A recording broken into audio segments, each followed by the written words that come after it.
अहाना के सिर में आया चोट। दुर्गा देवी ने अर्जुन को बोला, तुम इसे माफी मांगो। घर वाले यह देखकर होंगे बहुत ज्यादा हैरान। जिसने नशा मिलाया था अब उसको पुलिस करेगी गिरफ्तार। जी हाँ मेरे प्यारे दोस्तों, दंगल टीवी के मोस्ट पॉपुलर बड़े घर की छोटी बहू के आने वाले अपकमिंग एपिसोड में आप सभी को देखने को बहुत इंटरेस्टिंग मिलने वाला है। आप ही अहाना के फैन हो तो चैनल को सब्सक्राइब कर दीजिए। घर का हर सदस्य, हर रिश्तेदार उत्साह और उल्लास से सराबोर था। चेहरों पर मुस्कान थी, हंसी की खनक थी और दिलों में एक गहरी श्रद्धा। एक ऐसा दृश्य था जिसे देखकर कोई भी कह सकता था कि यहाँ खुशियों का वास है। पर उसी रोशनी से नहाए हुए मोहल्ले में, उसी जगमगाते घर के भीतर एक कोना ऐसा भी था जहाँ रोशनी नहीं बल्कि सायों का घेरा घना हो रहा था। यह एक ऐसा कोना था जहाँ खामोशी किसी आने वाले तूफान से पहले की शांति की तरह पसरी थी। यह कोना था बुआ का मन, जहाँ स्नेह और आशीर्वाद की जगह एक ठंडी काई लगी योजना धीरे धीरे आकार ले रही थी। उनकी आंखों में वो चमक नहीं थी जो त्योहार में होती है, बल्कि एक सर्द परिकलन था, एक ऐसी ईर्ष्या की आग जो भीतर ही भीतर सुलग रही थी और सब कुछ जलाकर राख कर देने को आतुर थी। रसोई के पास की चौकी पर बैठा छोटा पोल्टू, जिसकी उम्र मुश्किल से 7-8 साल रही होगी, अपनी तोतली मगर मासूमियत से भरी आवाज में पूछता है, बुआ सब लोग हंस रहे हैं पर आप परेशान क्यों दिख रही हो? क्या आपकी तबीयत ठीक नहीं है? उसकी आवाज में सच्ची चिंता थी। बुआ ने अपने चेहरे पर एक पल के लिए आई कड़वाहट को बड़ी मुश्किल से छिपाया और एक फीकी जहरीली मुस्कान ओढ़ ली। वह पोल्टू के सिर पर हाथ फेरते हुए फुसफुसाई, कुछ नहीं बेटा, बस यूं ही सोच रही हूँ। जब तक वो अहाना इस घर की आंखों का तारा बनी रहेगी, जब तक सारी रोशनी उसी पर पड़ती रहेगी, तब तक हमारी जगह कहाँ बनेगी? हम तो बस परछाई बनकर रह जाएंगे। उनकी आवाज में शहद में लिपटा जहर था। पोल्टू की मासूमियत उस गहरे मतलब को समझ नहीं पाई, लेकिन उसे यह महसूस हो गया कि कुछ तो गलत है। बुआ ने उसकी आंखों में झांकते हुए कहा, पोल्टू कुछ तो करना ही होगा ताकि घर का संतुलन बना रहे। विसर्जन का दिन आया। पूरा गाँव नदी के घाट पर उमड़ पड़ा था, जैसे सारी खुशियाँ एक ही जगह आकर मिल गयी हो। ढोल नगाड़ों की गूंज, मंजीरों की खनक और गणपति के जयकारों से पूरा माहौल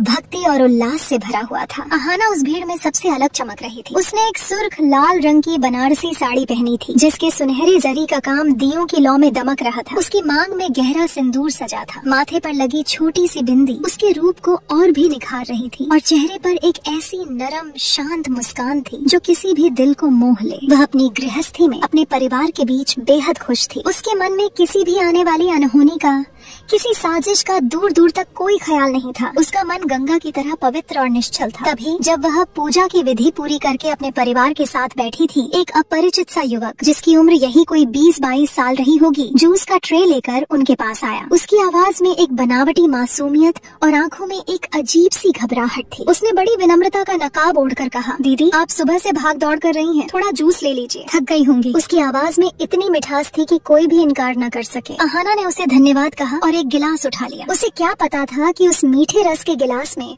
उसके जीवन की सबसे कड़वी सच्चाई घुली हुई थी। जूस पीने के कुछ ही पल बाद उसे अजीब सा महसूस होने लगा। पहले तो उसका संतुलन बिगड़ा। उसे लगा जैसे जमीन उसके पैरों के नीचे से खिसक रही हो। फिर उसका सिर किसी भारी बोझ की तरह महसूस होने लगा। आंखों के सामने अंधेरा छाने लगा। उसके कदम बुरी तरह लड़खड़ाए और इससे पहले कि कोई कुछ समझ पाता, वह पास के ही कमरे में जाकर जमीन पर गिर पड़ी। हर तरफ अफरा तफरी मच गई। बाद में जब बातें खुली तब यह पता चला कि उस जूस में कोई नशीला पदार्थ मिलाया गया था, जिसने अहाना के तन को ही नहीं बल्कि उसके मान सम्मान को भी बेहोश करने की साजिश रची थी। जब अहाना बेहोशी की गहरी खाई से बाहर लौटी तो उसने खुद को एक ऐसे दुःस्वप्न में पाया जो मौत से भी बदतर था। घर में जो बातें कानाफूसी के रूप में फैल रही थीं, वे किसी जहरीले तीर की तरह उसके सीने में धंस रही थीं। अफवाहों के पंख लग चुके थे, शक के बादल गहरा गए थे और सबसे भयानक था परिवार का वो भरोसा जो कांच की तरह टूटकर बिखर चुका था। हर नजर उसे किसी अपराधी की तरह देख रही थी। अर्जुन, उसका पति, जिसका प्यार ही उसकी सबसे बड़ी ताकत थी, आज गुस्से की आग में जल रहा था। उसका चेहरा तमतमाया हुआ था, नसें तन गई थी। उसने अहाना को झंझोड़ते हुए चीख कर पूछा, किससे बातें कर रही थी तुम? किसके साथ मिलकर तुमने यह नाटक रचा? आज विसर्जन के पवित्र दिन पर तुमने हमारी इज्जत मिट्टी में मिला दी। उसके हर शब्द में अविश्वास का जहर था जो अहाना की आत्मा को छलनी कर रहा था। अहाना इस बेरहमी और इन झूठे आरोपों से बुरी तरह टूट गई। शर्मिंदगी, बेबसी और अपमान के बोझ तले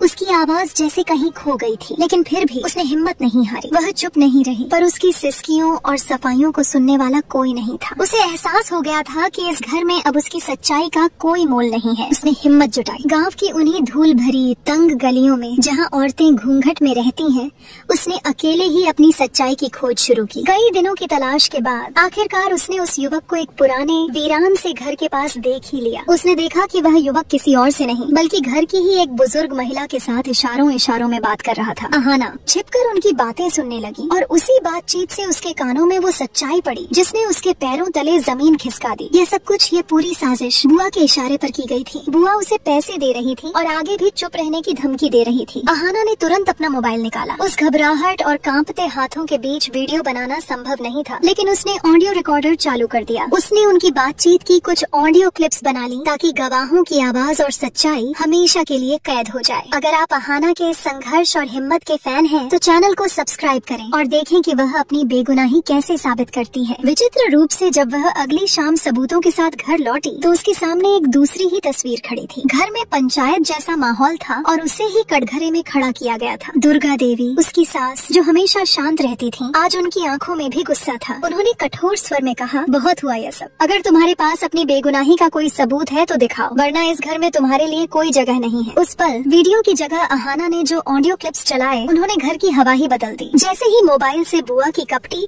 और साजिश भरी आवाज गूंजने लगी, पूरे घर में एक गहरा मुर्दा सन्नाटा छा गया। बुआ का चेहरा सफेद पड़ गया, जैसे किसी ने उनका सारा खून निचोड़ लिया हो। वह वर्ग विहीन सी जड़वत खड़ी रह गई। छोटे पोल्टू की आंखों में एक अजीब सी शर्मिंदगी और डर था। उसे शायद अपनी बुआ का वो भयानक रूप पहली बार दिखा था। अर्जुन का चेहरा पल पल रंग बदल रहा था। गुस्से की जगह अब शर्म और गहरे पछतावे के रंग ने ले ली थी। उसे एक पल में एहसास हो गया कि उसने बिना सोचे समझे, बिना सच जाने अपनी पत्नी पर कितना घिनौना इल्जाम लगा दिया था। दुर्गा देवी की आंखें भी नम हो गईं, पर उनका गुस्सा अब अपनी ननद की ओर मुड़ गया था। बुआ खुद को बचाने की कोशिश में कांपने लगी, लेकिन उसकी जबान लड़खड़ा रही थी। पोल्टू से लेकर मोहल्ले के जो लोग तमाशा देखने आए थे, उन्होंने भी अपने मुंह पर हाथ रख लिया। अर्जुन धीरे धीरे समझ गया था कि उसने एक पल के गुस्से में कितना बड़ा और भयानक निर्णय ले लिया था और वह पूरी तरह गलत था। वह अहाना की तरफ बढ़ा, शायद माफी मांगने के लिए, शायद उसे रोकने के लिए, पर अब बहुत देर हो चुकी थी। अहाना ने अपना निर्णय ले लिया था। उसने एक शांत मगर दृढ़ आवाज में कहा, अब मैं वहाँ एक पल भी नहीं रहूंगी जहाँ मेरे होने या न होने का फैसला शक की बुनियाद पर किया जाता है। जहाँ विश्वास ही नहीं, वहाँ रिश्ता कैसा। उसने अपना छोटा सा बैग उठाया जिसमें उसके कुछ जरूरी कपड़े थे और बिना एक भी आंसू बहाए उस घर से बाहर निकल गई। उसकी आंखों में आंसू नहीं थे, पर दिल में एक ज्वाला धधक रही थी। आंसुओं के पीछे एक आग थी, खुद को सही साबित करने की नहीं, बल्कि खुद को फिर से पाने की, अपनी एक नई पहचान बनाने की। गांव के बाहर मंदिर के पास बैठकर उसने ठान लिया कि वह इस सच्चाई को इतनी मजबूती से दुनिया के सामने लाएगी कि फिर कोई किसी और अहाना के साथ ऐसा करने की हिम्मत न कर सके। अहाना का यह फैसला आपको कैसा लगा? उसकी हिम्मत की अगर आप सराहना करते हैं तो इस चैनल को जरूर सब्सक्राइब करें। समय का मरहम हर जख्म को भर देता है, पर निशान छोड़ जाता है। अहाना ने अपनी जिंदगी को फिर से बिल्कुल शून्य से बनाना शुरू किया। वह पास के शहर में आ गई और एक छोटे से स्कूल में पढ़ाना शुरू कर दिया। बच्चों की निश्चल हंसी और उनकी मासूम बातों ने उसके गहरे जख्मों पर किसी मरहम की तरह काम किया। वह धीरे धीरे अपने अतीत के सायों से बाहर निकलने लगी। उसी दौरान वह एक महिला संगठन के काम से जुड़ी, जहाँ वह अपने जैसी कई और महिलाओं की दर्द भरी कहानियाँ सुनती और उन्हें सहारा देती। उसने महसूस किया कि वह अकेली नहीं है। कई औरतें परिवार और समाज के झूठे उसूलों की बलि चढ़ जाती हैं। उसने अपनी कहानी भी उन सबके साथ बांटी। उसकी कहानी में इतनी सच्चाई और ताकत थी